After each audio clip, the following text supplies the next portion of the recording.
What's up, Goon Squad? It's your boy back again, Jody MF Keith, here with another story time. This time, I'm just going to tell you a story about my weekend at Mythic Championship 6, held at Richmond, Virginia Convention Center. That's right, this weekend was a big weekend. It was the Magic Fest, Richmond, as well as the Mythic Championship. For this event, it was Oko food everywhere. I did a little testing. I've been kind of leaning a little bit back on Magic. Lately, I've been playing other games and streaming other games and having a good time with it. But to test for the Pro Tour, I tried a bunch of different decks, and I generally don't like playing the best deck, which is crazy because I qualified for this thing with Hogak. But I decided that I would play Black-White Control, which was a decent little deck with Oath of Kaya, Doom Foretold, cards I like to play. I figured if I'm going to go drive 15 hours to go play, that I should at least enjoy it. So I decided on the Black-White deck. I showed up, I drafted, I 2-1'd. I ended up driving 15 hours to get there. Nobody I knew was going that way. And I also planned on potentially staying in Virginia to go to the SCG Con this coming weekend. That actually fell apart because Star City decided to get rid of Legacy, so I'm kind of boycotting them right now.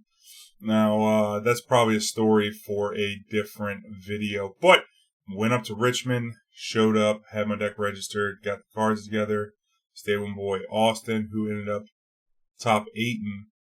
Now I found myself in a position where I was 2-1 coming out of the draft, kind of excited about Standard. Then I got paired against Autumn Burchett playing the Wilderness Reclamation deck, which was a terrible matchup, so I started with a loss there. Then I played against the Sultai Food, which Trail of Crumbs is just a nightmare for the deck I was playing. So 0-2 start on the Standard. Then I lost the next round, so I'm looking at a 3-4, have to win the day 2, and I get paired up against this Japanese player. Now this Japanese player, it's his first Pro Tour. I've been to plenty. And got my clock clean the first game. The second game, I was kind of behind, caught back up with an Elder Spell, grinded hard, barely won, got to game 3, very tight games, but I run my opponent over in the third game. The game really took a turn when a Wrath took care of my opponent's board. A Wicked Wolf was out there, and then I knew my opponent had 2 Veil of Summers from Sorcerer's Spyglass that I had, so I played a 6-mana Kaya, which turns off Hexproof. And it's really funny in this circumstance because I have the alternate art or the Spark Japanese anime version, and my opponent went to go pick it up to read it. And generally, I'm accustomed whenever I have those planeswalkers of any variety that if my opponent goes to read them, then I call the judge for Oracle text. But it turns out my opponent was Japanese, so I had no trouble reading them. And realized how techy it was against the Veil of Summers.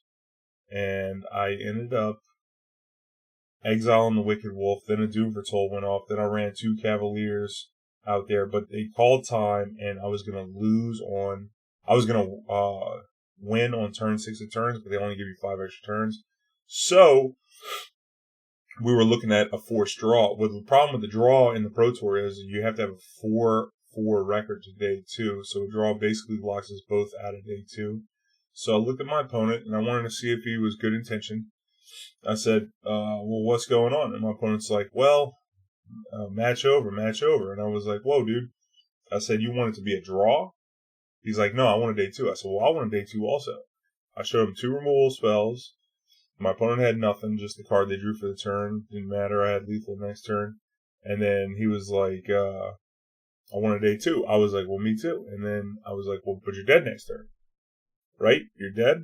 And then he looked, and he really didn't want to concede. It didn't seem. And I was like, look, man, I don't care. You want to draw? You want to concede? Whatever you want to do. And then he was like, okay. Concede. And I was like, all right, man. I said, fuck you. I concede. Because he did the right thing there. Like, I would concede in that spot. If I was definitely dead and they had nothing to play for, why, mess over the guy from missing day 2? So since he did an honorable thing, I figured I'd, raise him 1 and concede and give him the day 2 for his next event. And it was funny because he was in disbelief. He's like, are you serious? Are you for real? And I was like, yeah, man, fill out the form. And he was like, oh, thank you, thank you, thank you, thank you. And he got up, gave me a big old hug. And it's like, I didn't want to de-spark this kid, you know. It's his first pro tour. He's got the dream. Me, I didn't test that much for the event. I kind of planned on scrubbing out and playing some modern PTQ side events.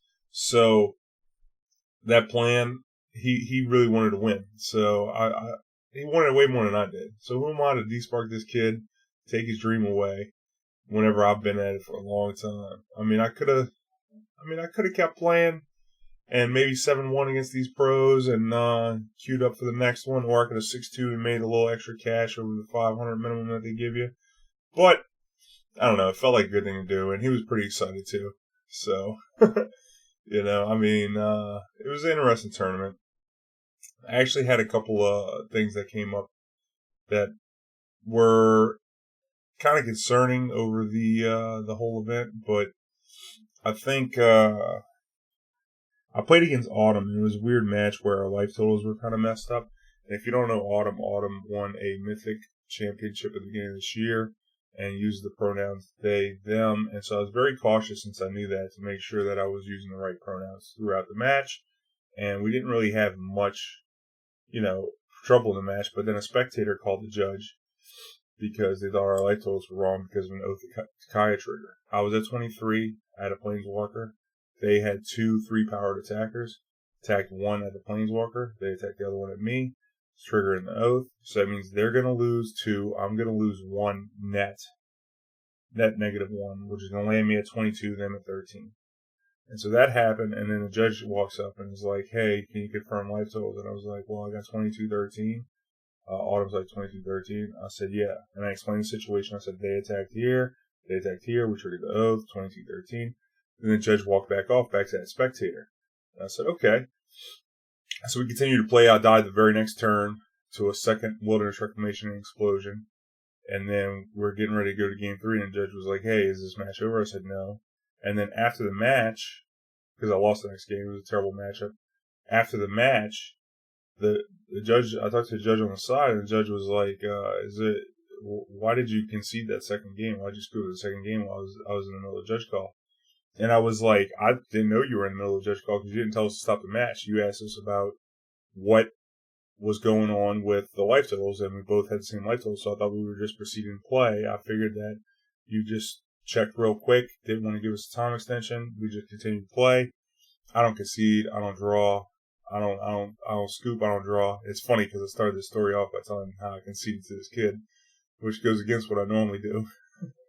And, you know, but I get where you're coming at me with this question. I get where you're going with this question. And he was like, oh, no, I'm not coming any way. I said, well, you know, I guess it would look funny if I conceded in the middle of a judge call, you know, to try and maybe cover up something that happened in the game where there was nothing wrong. And the judge was like, no, that was not the case. And then after that, the judge says, I think you said he during the match. I think I used the wrong pronoun. And I was like, I most certainly did not. And then, I don't know, just kind of weird because this judge came at me like I'm some kind of asshole. Well, he didn't come at me like that because he was real nice. It was a nice judge. But I feel like I get a bad rap in the Magic community. And, undeservedly so. I don't know for whatever reasons, because I shared some Trump memes maybe in 2015 because I love memes and the shit was hilarious. And, you know, people just can't give that up. Or maybe other reasons. Maybe there's other reasons. I don't know. You know, a bunch of people talking, you know, mess behind my back. A lot of people who just don't even play the game anymore.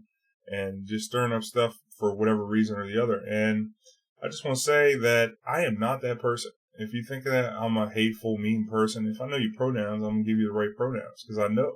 If I don't know and I make a mistake, well, look, I'll apologize if you call me out for it. Try and do better. That's just how it goes with me. I'm easy. So, you know, I feel like I catch a bad rap for... And it's funny because lately I've been really worried about the way Magic's going and the way the community is shaped, especially this past weekend, because it's just so toxic. Like, a friend of mine top-aided and people were talking shit on Twitter saying that he's a cheater and that and that. He's got nothing on his record, nothing, no form of cheating at all. It's just because they got roasted in some tweet and he's an asshole, you know, on social media. Okay, you call him an asshole. That's fine. But to call him a cheater whenever he has his most crowning achievement of year, top 8 in the Pro Tour, something that many people will never be able to do. it's just really sad, that much, toxicity. And don't even see how that's the harassment of it all. And so it's kind of sad. And then, some other voices came up and said some things about the situation, trying to say that he's a cheater. But there's no evidence, nothing but crickets on Twitter. So it makes me really sad that that's how the Twitter crowd goes. Now, outside of that, Richmond, though, all the people were pretty nice. I heard a couple, sad stories throughout, but for the most part, everybody was really good. I played a lot of different opponents. I ended up playing the modern PTQ. I lost once to humans. I played a sweet Bant Soul Herder deck. Another reason I was happy to concede to that Japanese kid was because I had a sweet modern deck lined up. So had fun playing that. Didn't top 8, but that was cool. Then I played the modern one on the next day, scrubbed out real quick, jumped in the standard one, regretted that, and then decided to do some mystery booster sealed. The mystery packs, those are fun. So I played those, and then I had to drive back. Luckily enough, I have a friend that lives in Atlanta, so I was able to stay there for the night. Didn't have to drive the whole 15 hours back by myself, straight through, because I didn't have a hotel room for Sunday. All in all, I'd say the weekend was good. I'd say the good definitely outweighs the bad, but after this weekend, it's kind of felt a little close. And then also, I'm mostly known for playing Legacy. I play all the formats. Obviously, I played Standard, I played Draft this past weekend, I played Modern, and I played Sealed. So, even though I'm most known for Legacy, and Legacy's got my heart, I do think that Star City cutting the Legacy from their tour is really disheartening, because Legacy players helped build what Star City has today. I mean, when they first started up and they bought up all the dual lands for cheap, and they were selling them and increased the price of the reserve list, and basically inflated it by starting a demand. Now, they made plenty of money that whole time when everybody was buying and selling Legacy. And then 3 years ago, they cut all the Legacy side events and cut it off the tour just to have the prices go down. They bought it all up and then sold it again, as far as I could see. And then now to just not even do anything for Legacy is really, really disheartening. So for me, I'm just boycotting. I skipped the Star City Games Con. Now I could have easily stayed in Virginia and played at Star City SCG Con this weekend, and that's what I intended to do. But after that, I'm just basically not going to support Star City in any fashion until they put a reasonable Legacy event on the schedule. And they said that they're going to have something at SCG Con next summer, but they haven't announced what it is, if it's going to be worth going to, if it's going to be this premier Legacy event that they talk about giving us. And I say giving us like they should give it to us, but if you try and put up an argument against it, then they just say, oh, you're just crying, you're Legacy, it's not their fault. But they made it their fault because they said, oh, well, this is just business. Well, this is just business. Okay, like our opinions or what we have to say don't matter. Dismiss it as, oh, this is just business. This is what them and all their surrogates on the internet are saying. Oh, well, it's just business, just business. Okay, well, if it's just business, I'm just a customer. And I'm not going to support a business that doesn't, support me. That doesn't really care about me and my community, which is a Legacy community. So, I'll just spend my money with the NRG. I'll go to the Mox Boarding House. I'll go out of my way and definitely go to Eternal Weekend every weekend because that's a great time. And support Card Titan. If I'm buying singles, it's going to be from a local shop that hosts Legacy events, or it's going to be from one of those that I listed. And I encourage other people to do so, because if they don't want to support the Legacy community, then why should we support them? Basically, that's what I'm saying. So I'm not going to go to the modern or standard events until they put something on the calendar. Listen, Star City has done a lot for me over the past years, and I might look like an asshole for this because they featured me on their content, and then I've written a couple articles for them. But at the end of the day, it just doesn't look like they really give a shit. So unless I see something different, there's no reason not to boycott for the most part. And, maybe they'll do something, maybe they won't. But anyway, all in all, good weekend. That kind of started the weekend off. That was how my weekend started off, was the bad news about Legacy. But I had a good time, played some sweet decks, and had some good opponents. And, didn't win anything crazy, but you can't win them all. I just come from top 8 in Eternal Weekend the week before. Didn't get to test much because I was playing some Vintage and Legacy. And that was fun. And what most people don't know about me is I'm a casual Magic player. Yeah, I do some winning, but I play for fun. So all in all, if you were there, did you go to Richmond? What do y'all think about the Legacy being on the Star City Games tour? Did y'all have fun in Richmond? What's going on? How do y'all feel about the Magic community as a whole? It seems very divisive on the internet for sure, but I guess that's just the internet.